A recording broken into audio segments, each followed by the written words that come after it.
Hello friends, स्वागत है आप सभी का आज के इस फिर से एक नए वीडियो में। जैसा कि हम सभी जानते हैं कि अभी हम लोग कक्षा 11वीं का गणित का अध्याय 2 जिसका शीर्षक है संबंध एवं फलन, जिसे अंग्रेजी में रिलेशन एंड फंक्शन के नाम से जाना जाता है, उसे अभी हम लोग पढ़ रहे हैं। आगे बढ़ते हुए मैं आपको बताते चलूँ कि आज का यह वीडियो बहुत ही महत्वपूर्ण होने वाला है और इससे पहले हमने इस अध्याय से जुड़े कुल 6 वीडियो समाप्त कर दिए हैं। आज का यह वीडियो इस अध्याय का 7वां वीडियो है, यानी कि दूसरे शब्दों में हम कहें तो आज हम लोग इस अध्याय का भाग 7 पढ़ने वाले हैं। इस भाग में हम लोग क्या पढ़ेंगे उससे पहले आपको यह जानना चाहिए कि इसके पिछले वाले भाग में हमने क्या पढ़ा था और इसके पिछले वाले वीडियो तक हमने किस टॉपिक तक ये अध्याय कंप्लीट कर लिया है। ये आपको जानना बहुत ही आवश्यक है, क्योंकि जो अब तक हमने कंप्लीट किया टॉपिक उसके कॉन्सेप्ट को हम लोग आज के इस वीडियो में और आगे आने वाले सभी वीडियो में ये यूज करेंगे और आगे आने वाले सभी टॉपिक को आसान शब्दों में समझने का प्रयास करेंगे। इसलिए यदि आप हमारा पिछला वीडियो यानी इस अध्याय का भाग 1 से लेकर भाग 6 तक नहीं देखे तो आप उस वीडियो को सबसे पहले यहाँ पर देख कर तभी आपको यह वीडियो समझ में आएगा और अच्छी तरीके से समझ में आएगा। तो चलिए समय को ध्यान में रखते हुए सबसे पहले हम लोग जानने का प्रयास करते हैं कि आज के इस वीडियो में हम लोग क्या पढ़ेंगे। यदि हम इसकी बात करें कि आज के इस वीडियो में हम लोग क्या पढ़ेंगे, तो आज के इस वीडियो में भी हम लोग कल की तरह ही किसके बारे में पढ़ेंगे, तो कार्टेशियन प्रोडक्ट ऑफ सेट्स, यानी कि इसको हिंदी में हम लोग क्या कहते हैं, समुच्चयों का कार्तीय गुणन। कल के वीडियो यानी भाग 6 में हमने इस टॉपिक का डिटेल डिस्कशन कल की वीडियो में किया था और कुछ रियल लाइफ एग्जाम्पल से हमने आप सभी को यह टॉपिक समझाने का प्रयास किया था। उम्मीद करता हूँ कि यदि आप वह वीडियो देखे होंगे तो आपको बहुत ही अच्छी तरीक़ा से समझ में आ गया होगा कि Cartesian product of two sets यानी कि समुच्चयों का कार्तीय गुणन किसे कहा जाता है। यदि आप वह वीडियो नहीं देखे तो एक बार जरूर वीडियो देखें, क्योंकि आज जो हम लोग कल की वीडियो में समझे हैं उसको हम आज के वीडियो में फिर से एक सही ढंग यानी फॉर्मल वे में उसको समझने का प्रयास करेंगे। यानी कि उसकी आज के वीडियो में हम लोग इस कार्टेशियन प्रोडक्ट यानी कार्तीय गुणन की परिभाषा को देखेंगे। कहने का अर्थ है कि हमने कल के वीडियो में रियल लाइफ के एग्जाम्पल से आपको समझाया था कि कार्तीय गुणन दो समुच्चय या भी समुच्चयों का कार्तीय गुणन कैसे निकाला जाता है और उसको कैसे निकाला जाता है और वो क्या होता है। फिर हमने उस रियल लाइफ एग्जाम्पल को हमारे गणित से भी रिलेट करके बताया था कि रियल लाइफ एग्जाम्पल में तो इसको ऐसे करेंगे, लेकिन इस रियल लाइफ एग्जाम्पल को हम लोग अपने गणित में कैसे रिलेट करके इस टॉपिक को समझ सकते हैं, उससे हमने कल के वीडियो में कुछ उदाहरण के माध्यम से समझा था। आज के इस वीडियो में हम लोग उसी टॉपिक को और डिटेल में डिस्कशन करेंगे, यानी कार्तीय गुणन के बारे में और डिटेल में डिस्कशन करेंगे। क्या करेंगे, तो आज के इस वीडियो में हम लोग जानेंगे कि जो कार्तीय गुणन का जो रिप्रेजेंटेशन होता है कि कार्तीय गुणन को समुच्चयों का कार्तीय गुणन यानी Cartesian product of two sets को क्या से हम लोग दर्शाए उसको आज हम लोग सीखेंगे। फॉर एग्जाम्पल, जैसे आप लोग अब तक एडिशन पढ़ते आए हो, जोड़ पढ़ते आए हो, यदि आपको कहा जाए 2 और 3 को जोड़ो तो आप उसको जोड़ को किस सिंबल से दर्शाते हो मैथमेटिक्स में, उसको कुछ इस सिंबल से प्लस के साइन से दर्शाते हो। ठीक उसी प्रकार ये सब्ट्रैक्शन यानी घटाव को आप लोग कुछ इस प्रकार से दर्शाते हो। मल्टीप्लिकेशन यानी गुणा को आप कुछ इस प्रकार से दर्शाते हो। डिवीजन यानी कि भाग को आप कुछ इस प्रकार से दर्शाते हो। ठीक उसी प्रकार ये जो रिप्रेजेंटेशन हम लोग जानते हैं, यही रिप्रेजेंटेशन हमारा कार्टेशियन प्रोडक्ट में भी आता है। तो सवाल उठता है कि जिस प्रकार से हम एडिशन, सब्ट्रैक्शन, मल्टीप्लिकेशन और डिवीजन में डिफरेंट सिंबल यूज करते हैं उसको दर्शाने के लिए, इसको रिप्रेजेंट करने के लिए, तो क्या कार्तीय गुणन यानी कार्टेशियन प्रोडक्ट को भी दर्शाने के लिए हम कौन सिंबल का इस्तेमाल करते हैं? तो हाँ, बिल्कुल करते हैं, और उसी सिंबल के बारे में आज हम लोग चर्चा करेंगे। मान लीजिए कि आपके पास दो समुच्चय दिया गया है, पहला ए और दूसरा बी। कल के वीडियो यानी भाग 6 में मैंने बताया था कि इस अध्याय में जितनी भी संख्या आपको दी रहेगी, आप जितनी भी संख्या से डील करोगे, जितने भी संख्या से आप रूबरू होगे, आपको सभी संख्याओं को, सभी वस्तुओं को, सभी समूह को एक समुच्चय के रूप में लेना है। इसलिए मान लीजिए कि हमारे पास एक समुच्चय दिया गया है ए और वहीं पे दूसरा समुच्चय हमारा दिया गया है बी। अब यदि आपको कहा जाए कि आपको ए और बी का कार्तीय गुणन यानी समुच्चय ए और समुच्चय बी का कार्तीय गुणन निकालना है, तो आप यदि इसका एलिमेंट्स यानी इसका अवयव आपको दिया रहेगा, तो इसका ये दोनों का अवयव यदि आपको दिया रहेगा, तो आप आसानी से इन दोनों का कार्तीय गुणन यानी कार्टेशियन प्रोडक्ट निकाल सकते हो। क्यों? क्योंकि हमने पिछले वीडियो में इसको बहुत आसान पूर्वक, आसान शब्दों में और डिटेल में समझा था, इवन रियल लाइफ का एग्जाम्पल लेके भी समझा था। इसलिए इसमें तो कोई प्रॉब्लम नहीं होगी। यदि आपको कहा जाए कि समुच्चय ए और समुच्चय बी दिया गया है जिसमें आपको क्या निकालना है, तो कार्तीय गुणन, तो इसमें ना आपको परेशानी होगी ना किसी को परेशानी होगी। लेकिन सवाल उठता है कि इसको निकाल तो लेंगे, लेकिन इस कार्तीय गुणन को हम लोग दर्शाएंगे कैसे? फॉर एग्जाम्पल, यदि आपको मैं कहूँ कि 2 और 3 को ऐड कीजिए यानी जोड़िए, तो आप मन में भी जोड़ के बता दोगे कि 2 और 3 को जब हम लोग जोड़ेंगे तो उसको 5 कहेंगे। उसका आंसर क्या आएगा? 5 आएगा। लेकिन यहाँ पे सवाल उठता है कि जब हम इसको नोटबुक यानी अपनी कॉपी में लिखेंगे तो उसको हम लोग किस प्रकार से लिखेंगे?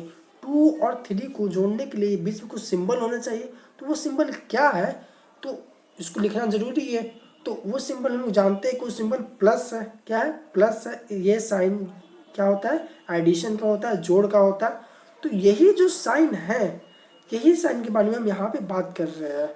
कहने का अर्थ है कि जिस प्रकार से एडिशन में, जोड़ में, मल्टीप्लिकेशन में, गुना में, डिवीजन में, भाग में और सब्ट्रैक्शन में यानी घटाव में हम एक पार्टिकुलर सिंबल का इस्तेमाल करते हैं उसको दर्शाने के लिए, ठीक उसी प्रकार कार्तीय गुणन को दर्शाने के लिए हम एक पार्टिकुलर सिंबल का इस्तेमाल यहाँ पर करेंगे।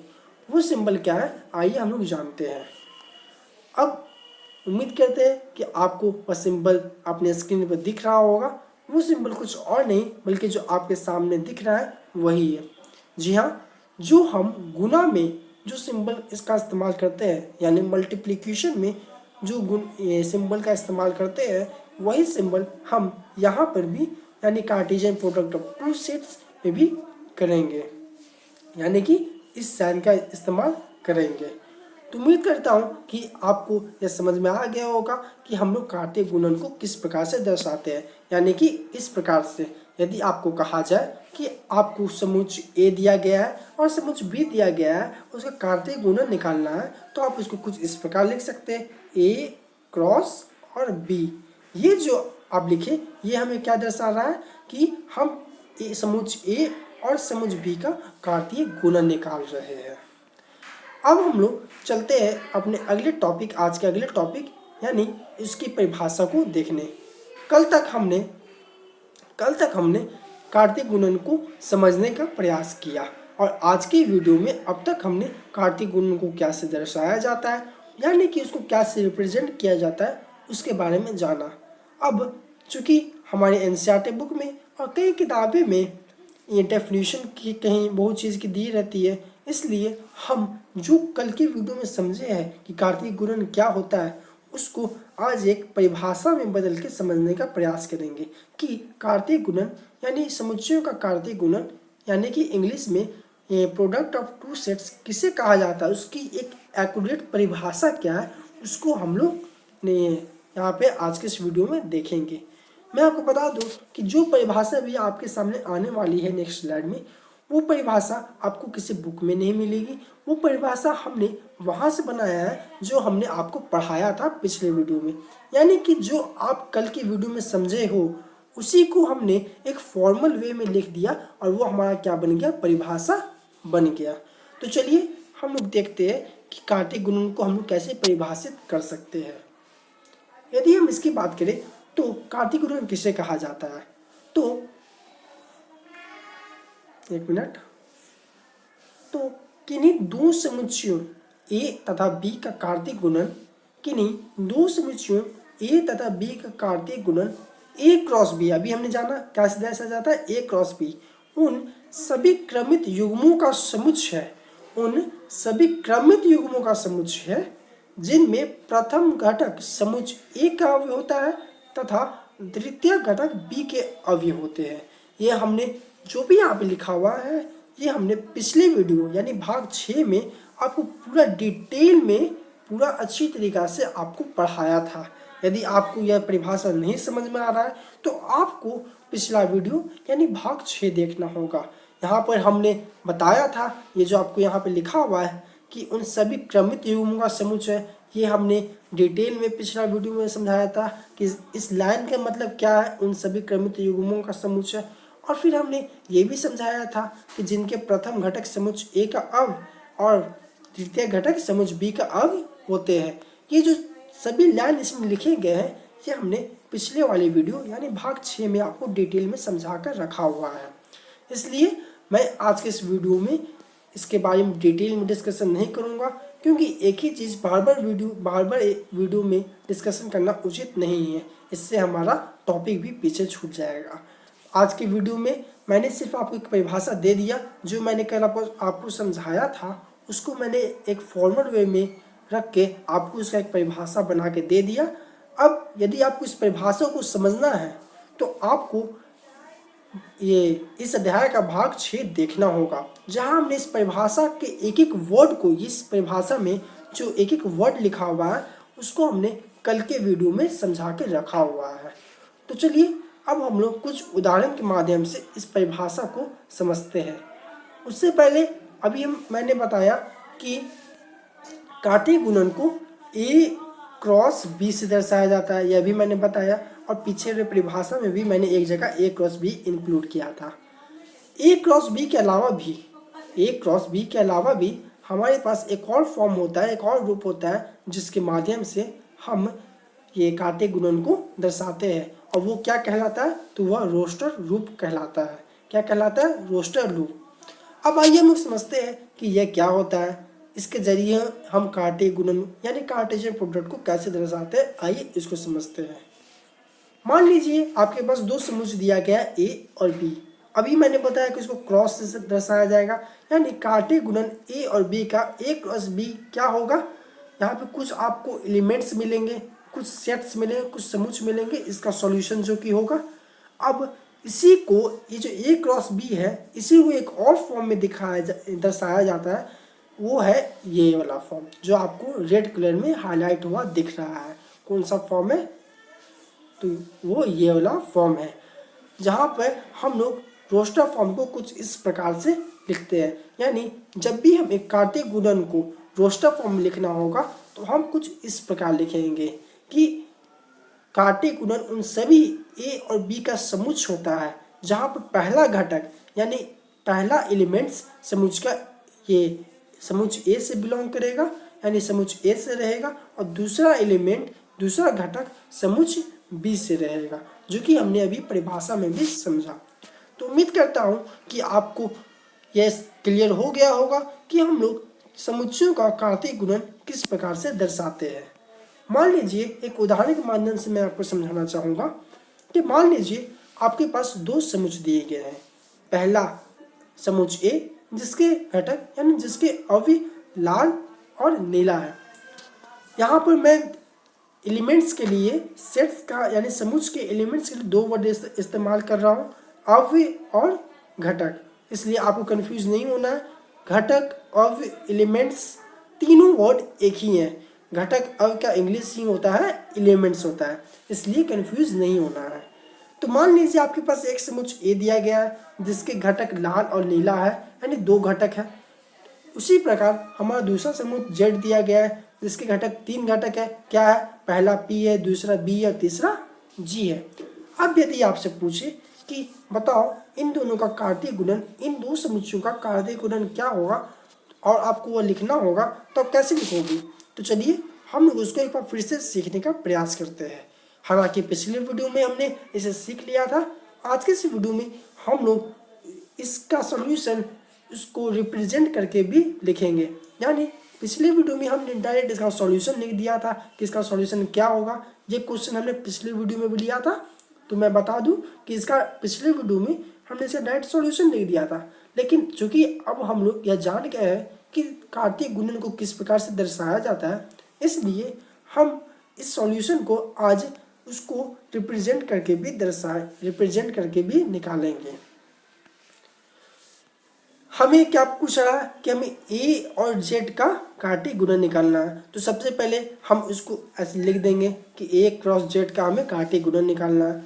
उसके बाद हम क्या करेंगे, ए क्रॉस जेड इक्वल टू हम क्या लिखेंगे, कुछ इस प्रकार लिखेंगे कि ए क्रॉस जेड उन सभी समुच्चयों का समूह होगा जहाँ पर ए और बी एक क्रमबद्ध युग्म होंगे और ए कहाँ से बिलोंग करेगा, समूह ए से बिलोंग करेगा, और स्मॉल बी ये दूसरा घटक कहाँ से बिलोंग करेगा, दूसरा समूह यानी जेड से बिलोंग करेगा। और जब हम लोग इसको हल करेंगे, यानी कि इसको लिखने की आपकी आवश्यकता नहीं है, ये मैंने आपको समझाने के लिए लिखा है। यानी जब हम इस प्रश्न को हल करेंगे कि लाल नीला यह समूह यहाँ इंटू नहीं क्रॉस दूसरा समूह जिसका घटक है पी बी और जी, जब हम इसको हल करेंगे तो हमारे पास क्या आएगा, एक नया समूह बन के आएगा जिसके कितने एलिमेंट्स, कितने घटक होंगे, वो 1 2 3 4 5 6 घटक होंगे। तो उम्मीद करता हूँ कि आप सभी को यह समझ में आया होगा कि हम लोग ये कार्तीय गुणन किसे कहते हैं, उसकी परिभाषा क्या है और इसको कैसे दर्शाया जाता है। तो चूँकि अब हमारा समय समाप्त होने को है, तो आज के लिए इतना ही। और जो भी टॉपिक अभी कार्तीय गुणन का मेरे ख्याल से एक और वीडियो बनाना होगा जहां हम लोग उसमें थोड़ा सा और इस टॉपिक को डिटेल में डिस्कशन करेंगे और कुछ एनसीईआरटी के एग्जाम्पल लेंगे, कुछ उदाहरण लेंगे, फिर कुछ प्रश्न आपको देंगे हल करने के लिए, जिससे कि आपको यह टॉपिक और भी अच्छी तरीक़ा से क्लियर यानी कि समझ में आ जाएगा। लेकिन आज के लिए इतना ही, और उम्मीद करता हूँ कि जो आज मैंने आपको समझाया वो आपको अच्छी तरीके से समझ में आ गया होगा। यदि नहीं आया तो आप यह वीडियो को बार बार देखें, दोबारा देखें, तिबारा देखें, और यदि आपको तब भी नहीं समझ में आ रहा है तो हो सकता है कि आप यहाँ पर पिछला वीडियो देखकर नहीं आए होंगे, तभी आपको प्रॉब्लम हो रही है। इसलिए यह बहुत आवश्यक है कि आप जब भी कोई वीडियो देखें तो उसके सभी पीछे वाले वीडियो देखकर यहाँ पर आओ। इसलिए आज के लिए इतना ही, धन्यवाद।